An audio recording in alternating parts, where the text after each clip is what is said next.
हाँ तो क्या हाल बा भाई लोग, उम्मीद करो तानी कि ठीक होख बलो। तो आज हम बात करे वाला बानी सीमा हैदर के ऊपर। तो ई वीडियो शुरू से अंत तक ले देखिए लो, तबे मजा आई। हाँ तो भाई लोग, सीमा हैदर खुद अपना मुंह से कहत रही कि चंद्रयान 3 फेल करे खातिर आई रही है। चलो के विश्वास नहीं है तो देख लो स्क्रीन पर। हाँ, मैं हूँ पाकिस्तानी जासूस। मैं भारत का चंद्रयान का मिशन फेल करवाने आई थी, पर मैं इसमें असफल रही।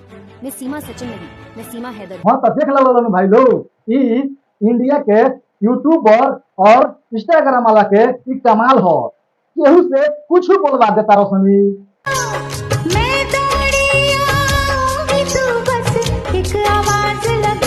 दुनिया में बहुत ऐसा तैयार देखले रही, लेकिन एकरा बाद 4 गो लड़का लेके चल जाए पाकिस्तान से हिंदुस्तान। ओकरा बाद जब केहू पूछता तभी सर में घुसेड़ देतिया प्यार कैले रहनी है। जब केहू पूछता कि इतना दूर से चलिए बड़ू तो प्यार कैले रहनी है। जब केहू पूछता कि पाकिस्तान से इंडिया चलिए बड़ू सीमा क्रॉस सके तो प्यार में कैले बनी। हर चीज में ये प्यारे घुसेड़ देतिया। यही नहीं, अभी और सुनिए।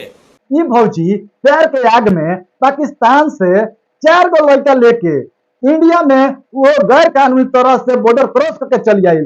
तब हमारे देश के लोग सीमा भाभी आई है ये सब बोल रहे हैं हमारे देश के लोग। अरे कहना क्या चाहते हो?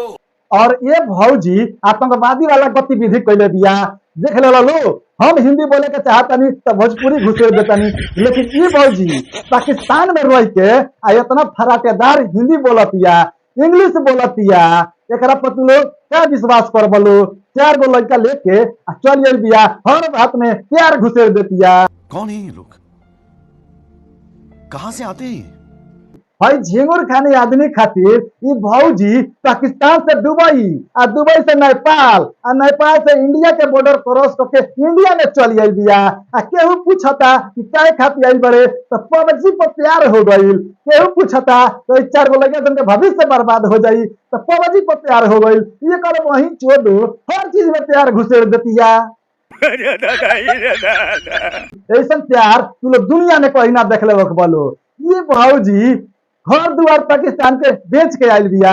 जमन मरद एकरा के 12 बरी से कमा के खियावत रहल, ओकरा सऊदी जाते जाते ये घर दुआर बेच के चल आयल बिया इंडिया में। अपना के यहाँ एगो ज्योति मौर्य रही है, उ एकरा आगे क्या बाड़ी कुछो नहीं खी। ये तो भौजी बढ़न बढ़न कुर्बानी देले बिया। देखो तरलो अपन जन्म भूमि छोड़ के दूसरा देश में आके हम सनातन धर्म के हो गई। यही नहीं, अभी और सुनिए। हमने के भोजपुरी हिंदी बोले में गाना फट जाला ना, गाना फटेला, हमने हालत खराब हो जाला। ये भौजी पाकिस्तान में रह के कितना फराटेदार हिंदी बोलतिया, ओकरा बाद फराटेदार इंग्लिश बोलतिया, फिर कहतिया कि हमारा पबजी में प्यार हो गई रहल।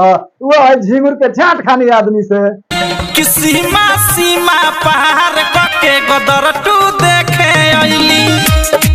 ए अवधेश भैया सीमा सीमा पार करके आई है गदर 2 देखने।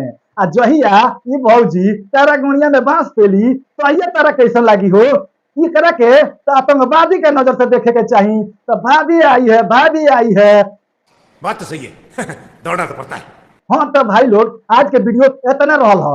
उम्मीद करो तानी कि वीडियो अच्छा लागल हुई। अगर वीडियो थोड़ा सा भी अच्छा लागल हुई तो चैनल के सब्सक्राइब कर लियो और लाइक कमेंट कइल मत भूलियो।